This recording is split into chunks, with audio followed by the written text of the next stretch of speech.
Beloved brothers and sisters, we are so grateful to the Lord for enabling us to give us this message through this television. I'm sure many of you all are being blessed, and I want you all to write your prayer request to us so that we can pray for you and you will receive many miracles from the Lord. Today we are going to meditate upon John chapter 1 verse 14 and 16. In John chapter 1 verse 14 and 16, John gives us a beautiful description about Jesus. Now when we talk about John's description of Jesus, it totally varies from the other synoptic gospels. When we read the Bible, the synoptic gospels, Matthew, Mark and Luke, gives us a different account from the account that John gives us. It is in the point that Matthew, Mark and Luke dwell more upon the miracles and incidents that happened during Jesus' time. But when we take about John, John takes a philosophical approach, an approach from God himself or from the Old Testament point of view, or we can say he takes an approach that is totally different from what the people thought about Jesus. Matthew, Mark, Luke always talks about what the people think about Jesus, always talks about how close Jesus was to the people and how he manifests himself as the Son of Man, the Messiah who came to deliver the people from their sins.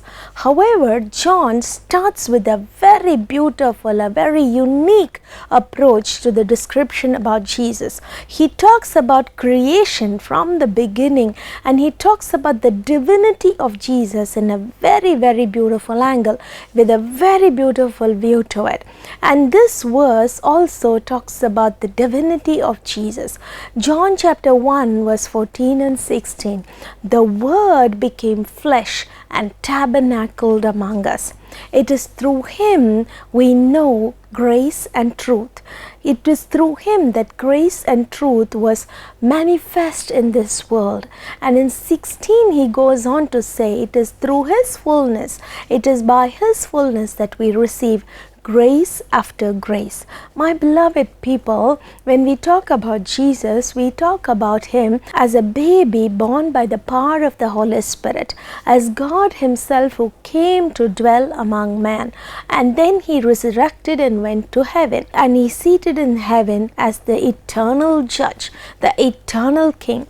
But when we talk and when we preach, we do not give much importance, much significance to the divinity of Jesus. We are always talking about this and this, the miracles he did, the acts he performed, the teachings he propounded to the people.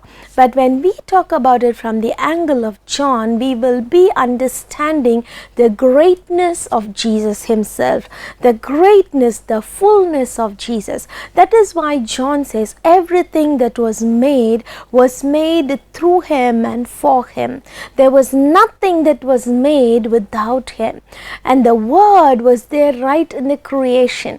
The Word became flesh. The grace that dwelt in him, he himself was the fullness of grace. He himself was the Word. All these powerful words just hammer upon us, that just hammer into us the truth that Jesus, though he walked among men, he was God walking among men.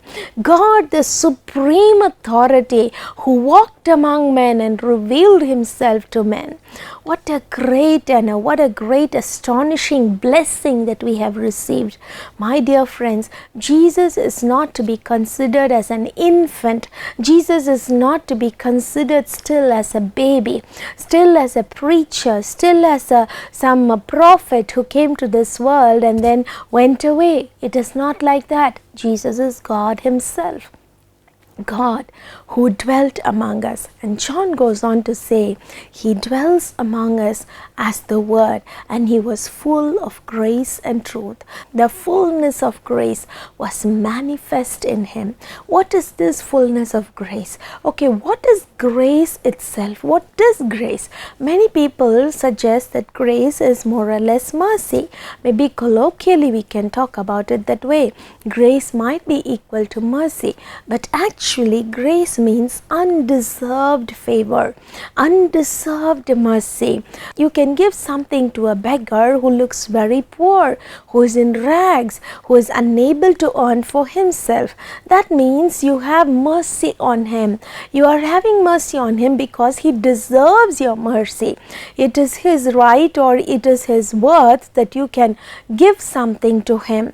But whereas if you are seeing someone who is stealing something, who is just taking something from you, who is accusing you of something, and you go out of the way to help them, out of the way to help somebody who is harming you or who is indifferent to you, that is grace. That means you're showing grace upon that person. That person does not deserve your mercy, that person does not deserve your favor, but even then you are being merciful, even then you are being gracious. That is the meaning of the word grace. So grace is undeserved favor. And John says Jesus was the depiction of grace. Jesus was the fullness of grace. In him, through him, we receive grace after grace. So how can we receive this grace from God? How can we know what is this grace? How can we understand this grace? My beloved friends, grace is not something that is a gift thrown among people who deserve it. Like I told you before, it's undeserved. So it is for everyone who believes in Jesus. It is for everyone who goes away from Jesus. It is for everyone who is ever born into this world.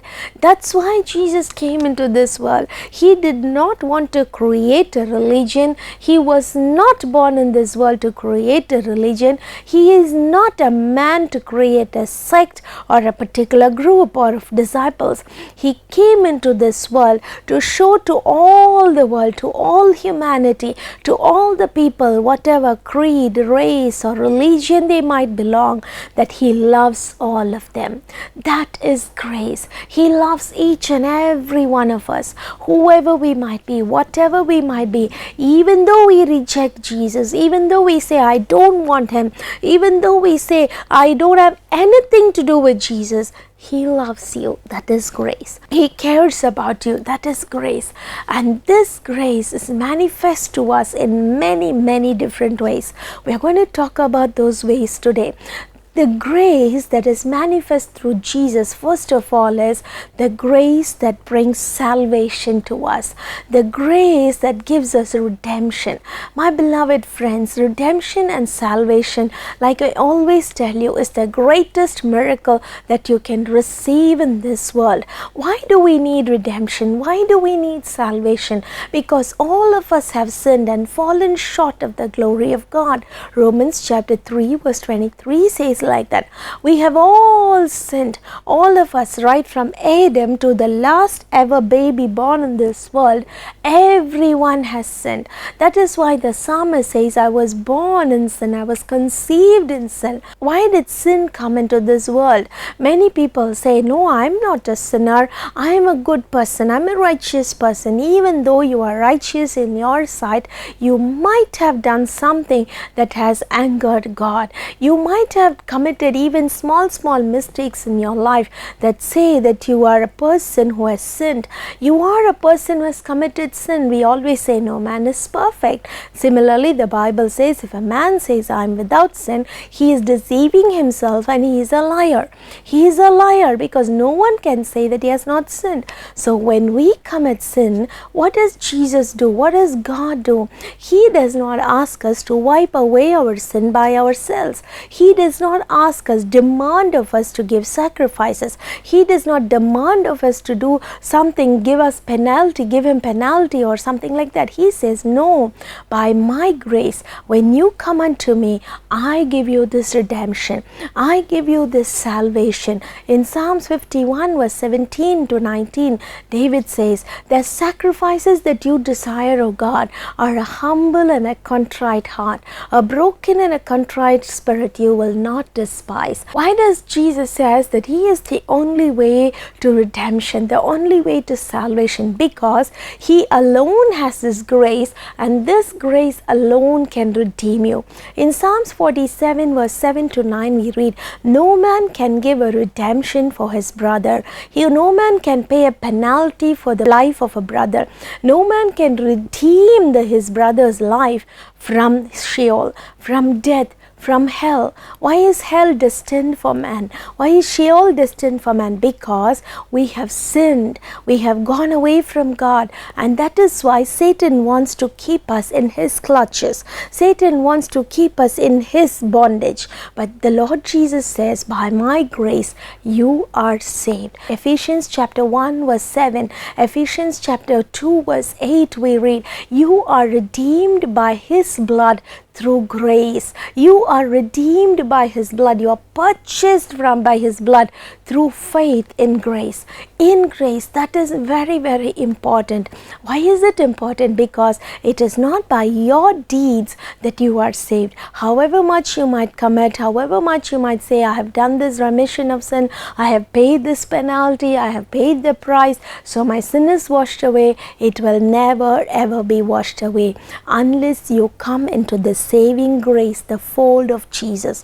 Unless you come into the grace of Jesus, because the grace gives you the purchase that Jesus made on the cross. The grace redeems you from the bondage of sin. In the Bible we read in John chapter 8 verse 1 to 11 a beautiful incident about a sinful woman. Like I said before, John gives us beautiful descriptions of the divinity of Jesus.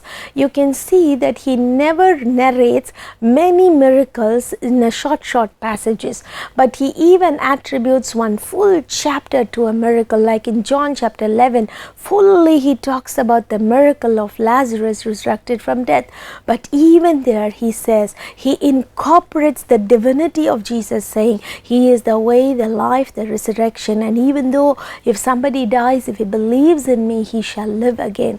In the same way, when we read in John chapter 8 verse 1 to 11, we read about this sinful woman who was caught in the act of adultery. Now Mosaic law demands that this woman be stoned in death.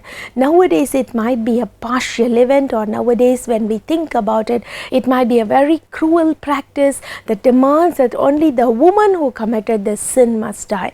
Just think about it this way, what will happen to the man who committed sin with her? Because adultery is not possible without a man and a woman. If a woman alone cannot commit adultery, so a man and a woman are part of the act, but the man is exempt from it. The man is not at all reprimanded or scolded or punished. The man is totally exempt. Mosaic law demands that this woman who was the cause of sin be stoned to death, and such a woman was caught in the act, and the Jews bring her to Jesus and they tell Jesus, Master, this lady was caught in the act of adultery, so what do you say? We have to stone her to death according to our commandments. What do you say? They wanted the words of Jesus because they wanted to rank Jesus in the ranks of the prophets. They wanted to determine whether he is a true prophet or not. They wanted to know whether he was sent by God or not. That is why they demanded him of this question, because they knew pretty well that Jesus was a friend of sinners. They knew pretty well that Jesus allowed everyone, that is even the tax collectors, even the publicans, even the poor people, even those who are accused of certain things, to come into his fold, to be his disciples. Matthew was also called Levi, the tax collector. Zacchaeus was a tax collector. Mary Magdalene was a woman who was a sinful nature. In such a way, when we talk about this and this, these people also expected Jesus to say something that will make them put him in the rank of the prophets. And so they asked Jesus, Master, what is it that you want us to do? And you know what Jesus replied? Jesus looked at them. Jesus looked at the woman. All of them were standing there with stones in their hands, ready to cast the stones on her, to just kill her brutally. But then Jesus looked down and started writing in the sand. He started writing in the sand. Still now, even I am very confused about what Jesus wrote. I am very perplexed. I always think, Lord, when I come to heaven, I must ask you what you have written there. It is a question that remains in our hearts, but some biblical scholars say he might have written what these people sinned, what the people who wanted to stone her to death committed against the Lord. So when he started writing that, the people totally did not understand what he was doing. So they asked him again, Master, what is it? We are standing here and you are writing down. But then he looked again and said, He who is without sin among you, let him cast the first stone upon her. He who is without sin among you. Is it possible? Everyone has sinned. That is what we naturally do, right? We rank ourselves based on the sins we committed. We tell, no, I have not committed adultery, I have not committed murder, so I am a better person than they are. But the Bible does not say like that. The Bible says if you have missed even one small commandment, if you have not obliged to one small commandment too, then it means that you have sinned completely. That is the way that Jesus expects us to behave. But then these people who have already sinned, who have already committed many sins, were not able to cast stones upon her. So they just threw it on the ground and they walked away. But then Jesus looked at the woman and asked her, Where are all those who accused you? Have they condemned you? Then the lady replied, No, Lord. Then Jesus told her, I do not condemn you either. Go and sin no more. Go and sin no more. That is grace. The sinful woman caught in the act of adultery, about to be sentenced to death, committed to die, punished to die. But then Jesus looks upon her, has grace upon her. She is sinful. She did not come to the Lord on her own. She was pushed to Jesus. She was literally pushed to where Jesus was. But then Jesus had grace upon her and forgave her sins. My beloved brothers and sisters, whatever we might have done, only this grace can cover our sins. Only this grace can give us redemption. There is no other way out. This grace works among us so that we might receive the salvation and we might be sealed for eternal life. The Lord does not punish like man. The Lord does not condemn us or judge us like man. That is why Jesus said, Judge not so that ye might not be judged. In Psalms 103 verse 8 to 13, the psalmist David says, He does not judge us according to our sins. He is full of grace and mercy. He is a compassionate God. He is a patient God. He is a God who is long suffering. That means he is so patient that he wants all of us to be saved. Peter tells that he wants all of us to be saved. That is why he has not come again to judge the world so far. That is why he is delaying. His delay means that he does not want to come. No, he wants to come and judge the earth. But even then, because of his grace, he is patiently waiting so that even more of his children might be saved. All the people he created might be saved. And psalmist says in 103 verse 13, he says, like a father who pities his children, so does the Lord pities his children who he has made. He pities us like a father who looks at his son. The son might be a murderer, the son might have committed great sin, the son might have done all things possible to hate the father, to go away from the father. But when the father looks at his son, he will always feel something for him. He will always say, after all, he is my son. Why should I just throw him out? Why should I just have revenge on him? No, I will not do it. And he will have pity on his son. In the same way, the Lord pities us. The Lord pities us to redeem us from the eternal destruction, to redeem our souls from whatever it is that we have fallen into, from the bondage that is upon us. That is why in Lamentations chapter 3 verse 22 to 23, Jeremiah says, your grace is new every morning. Your grace is new every morning. I would have perished if not for your grace. And when we read about Paul, Paul was converted because of his grace. When we read in Acts chapter 9 verse 1 to 11, we can read about the episode of Paul being converted on the road to Damascus. Who was Paul? He was the one who was persecuting Christians. He was the one who went city after city, dragged the people who followed Jesus out and killed them mercilessly. But then on the road to Damascus, Jesus appeared to him, and when he was blinded and saw the vision, he said, Lord, who is it? He called out, Saul, why are you persecuting me? And then he said, Lord, who are you that I should know that I am persecuting you? He said, I am Jesus. I am Jesus whom you are persecuting. And then Paul immediately, then and there, he accepted the Lord and he committed his life to him. You see, my beloved friends, Paul was a man who tortured the disciples of Jesus. But now there's the total change. Jesus accepted him. Paul never went to Jesus. Paul never said, no, Jesus, come have mercy on me. No, he was just going on raving about his achievements, raving about mercilessly killing people. We can read that in Philippians chapter 3 verse 5 and 6. He says, I was a person who was vengefully against the Christians, who wanted to follow my commandments and kill all the other people. But then Jesus sought him out. Jesus went after him. Jesus told him to come after him. And Jesus loved him even though he was a killer. Then the Saul, who was a murderer, Saul, who was a person who killed Christians, became a man who was about to be killed for Christ. Who was to be killed for Christ. He was willing to be killed for Christ. That is the grace of Jesus. That is the grace he has upon you today. That is the grace he has upon all of us today.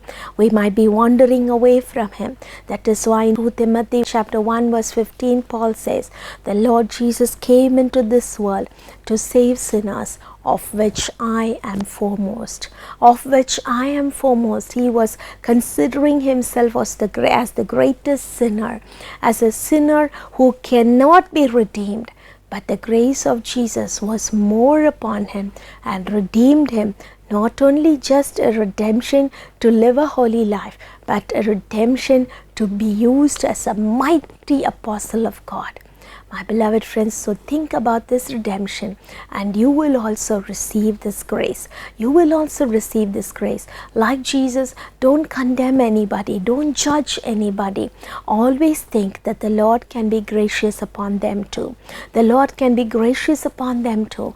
The Lord can deliver them also. The Lord can have mercy upon them also. And in this mercy, he gives us the redemption of our souls, the salvation of our souls.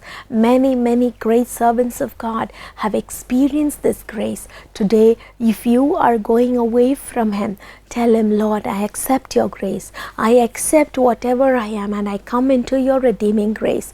Please, Lord, have mercy upon me. And in this instant, grace of the Lord will encompass you and it will enable you to walk out of your sin. It will enable you to break the bondage of sin and you will be redeemed. You will live a new, wonderful and holy life. You will live a life full of grace of the Lord. You might say, no, I am not able to live this sin. No, you are not leaving this sin. You are not capable of leaving it and coming and walking a holy life. The grace of the Lord Jesus can do it for you. You are not qualified enough to give salvation for yourself. Your deeds cannot redeem you. Your holiness cannot redeem you. Only the grace of Jesus can. So accept his grace and you will be blessed beyond measure. My beloved Lord Jesus, today I commit all the people who are watching this program in your hands, Lord. Lord, today I pray that you will be with them and redeem them, whatever problems they might be facing, whatever path they might be taking. Lord, today I pray that you will intervene in their lives. Intervene in their lives and let them experience the joy of salvation. Let them experience salvation like never before, redemption like never before. I pray for all the people who are praying for the salvation of their family, salvation of their relatives, salvation of their friends. Lord, do a miracle. Appear to them and please redeem their lost lives, redeem their lost souls. Let them know and understand that you are the truth and you are the way and you are the only way to salvation. Let them understand the truth, Lord. Open up their hearts, strengthen them, open up their minds, Lord. Open their spiritual eyes and let them see the great sacrifice that you have done for them, that you have made for them, and let them accept you as their personal Savior. I ask all these in Jesus' name, I pray. Amen.